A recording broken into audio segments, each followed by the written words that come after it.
Morning, everybody. Down here in Mexico with no power. Had a little storm last night. I think it's a hurricane heading towards. I got my flashlight, read the book and stuff. Don't have my glasses, so I'm going to be squinting a bit. I don't know where they are. Yeah, we had a hurricane last night, and it's just windy and stuff now, and some type of tropical storm or something. Anyway, but we lost the power. Today I'd like to talk a little bit about, it's all over the book, but a little bit about, how one alcoholic talking to another alcoholic, or one alcoholic helping another alcoholic, or a bunch of alcoholics helping a bunch of alcoholics, or whatever it may be, like how important it is, And it really kind of starts, when Abby, and we talked about this before, but when Abby Thatcher is the guy who brought the message to Bill Wilson, okay? And Roland Hazard, who we talked about the other day, who went to Europe and met Carl Jung, he's the one that got Ebby out of court. Ebby's on his way to jail, and he grabbed Ebby out of court and said, "We'll take care of him." He told the judge, because they had a lot of money back in those days, and they could, we'll take care of him. Don't worry about it, because Ebby got in a bunch of trouble for drinking and stuff like that. So, so Roland Hazard carried the message to Ebby. Ebby carried the message to Bill, and here's what, and then so Ebby got sober for a few months through the Oxford group, which is very similar to our steps. They had a few things that were different. So, Bill and Bob wrote, mostly Bill and Hank P. But Bill and Bob and Hank P. wrote a book on more coordinated towards alcoholism, and kind of got away from the Oxford group a little bit. But I'll tell you what Ebby said. Ebby's sitting in the kitchen, with Bill, and Bill's still drinking, okay, and Ebby's a couple of months sober, and so my friend, this is Ebby now. He says, my friend, Bill's friend, okay, in his kitchen. This is November, before Alcoholics Anonymous started, November of 1934, the year before AA really started. But this is really the start of AA when you think about it. But Ebby didn't stay sober, so they don't count this as the start of Alcoholics Anonymous. But a few years later, Ebby drank because he stopped doing the things that he was doing. And, that's the truth. So it says, my friend, Ebby, right? My friend had emphasized the absolute necessity of demonstrating these principles in all of my affairs. Particularly was it imperative to work with others as he had worked with me. Okay? Ebby worked with Bill. He said, faith without works was dead. Okay? And how appallingly true for if the alcoholic, or how appallingly true for the alcoholic. For if an alcoholic failed, listen to this now, if he failed to perfect and enlarge his spiritual life, because that's how we stay sober, we talked about that, by enlarging our spiritual life and not letting up on the spiritual program of action. So if he failed to perfect and enlarge his spiritual life, how? Through work and self-sacrifice for others, he could not survive the certain trials and low spots ahead. If he did not work, he would surely drink again. If we don't work with other alcoholics, we're going to surely drink again. Can you imagine that? How important it is to work with other alcoholics? And they've tested this, time after time. So if he did not work, he would surely drink again. And if he drank, he would surely die. For us to drink is to die. And then faith would be dead indeed. With us, it is just like that. Okay? You go all the way to working with others. You go all the way to page 89. Something very similar, It's all over the book. It's in every prayer. Prayer 3 and prayer 7 are almost like the same prayer. We're just removing our difficulties, or removing our character defects, to get a conscious contact with God, so we can remove this stuff that's helping us to work with other alcoholics and go out into the world and work with others and be of service to others, to be a giver instead of taker, and instead of a taker, I was told that givers get and takers lose, right?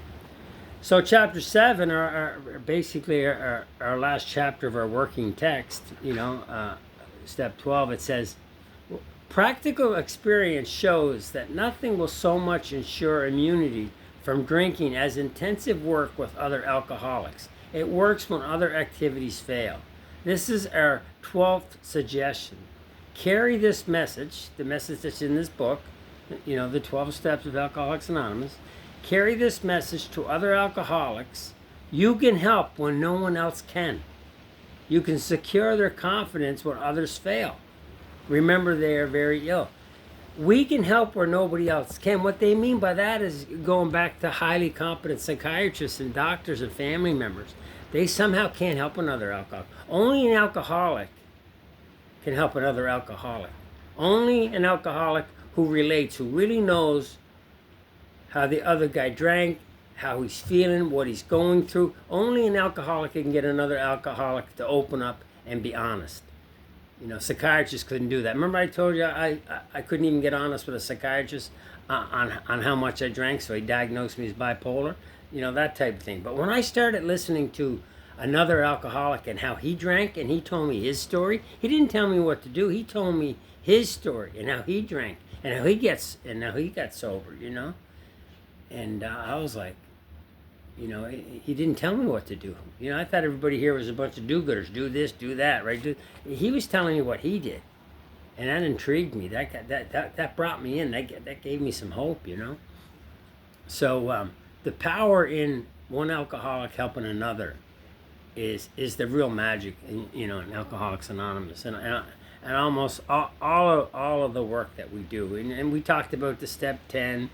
Resolutely turn our thoughts to others. And step 7, remove the character defects so we can help others. And the St. Francis prayer. Step 11 prayer. Make me a channel of thy peace. I got to clean that channel out. I got to remove all the things that are blocking me. Calamity and pomp and worship of other things and character defects and shame and guilt and resentments. And I got to clear that channel out. So God, make me a channel of thy peace, so I can go out and give love instead of looking and seeking love. So I can go out and give comfort instead of looking and receiving comfort.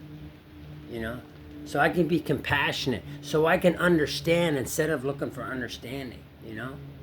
Where there's darkness, I can bring light. I'm an alcoholic. Where there's despair, I can bring hope. Alcoholics Anonymous is full of people in despair. New guys walking in every day, just full of despair. We can bring them hope. We have recovered. We're the only people, I say it again, walking the face of the earth who have experienced alcoholism, and we have recovered from it. We can help where nobody else can. We have a vital message, so powerful, and we're the only ones that can really help. We can help somebody by using this program to actually save their lives. How important is that? Shame on me if I don't do it. Shame on me if I recover from this. They got a lot of sayings in AA, like you gotta give it away to keep it. Gotta give it away. Man, you gotta give it away to get it. There's nothing to keep unless you help another alcoholic. Step 12 is a big part of our program, and helping others is in every step. You gotta give it away to get it. You don't have to give it away to keep it. That's what I was told. So it's just so, we're alcoholics. We were takers. I was a taker my whole life, and I got to Alcoholics Anonymous, and I worked this program, and I became a giver. And I told you one of my favorite promises is I'll lose interest in selfish things and gain interest in my fellows. And that has happened. Just by working, just by living along. Everybody told me how to live, but nobody ever showed me. Alcoholics Anonymous shows me how to live. It's a spiritual action. Like I always say this. When I was first in AA, I saw a pin one time, and it said, "I'm feeling the way I'm feeling right now because of the thoughts I'm thinking right now." And we have a spiritual program of action. When we do these actions, it changes the way we think. And when we think different, we feel different. And it's a spiritual feeling. It's a feeling where we no longer feel like getting drunk. That's for sure. So it's an amazing program. It's that personality change, and we get most of what we get in Alcoholics Anonymous, we get through giving and helping. So hopefully this is a good message, and hopefully you guys got something out of it, and hopefully the power comes on soon. I'll talk to you guys later. Thanks. Love you all.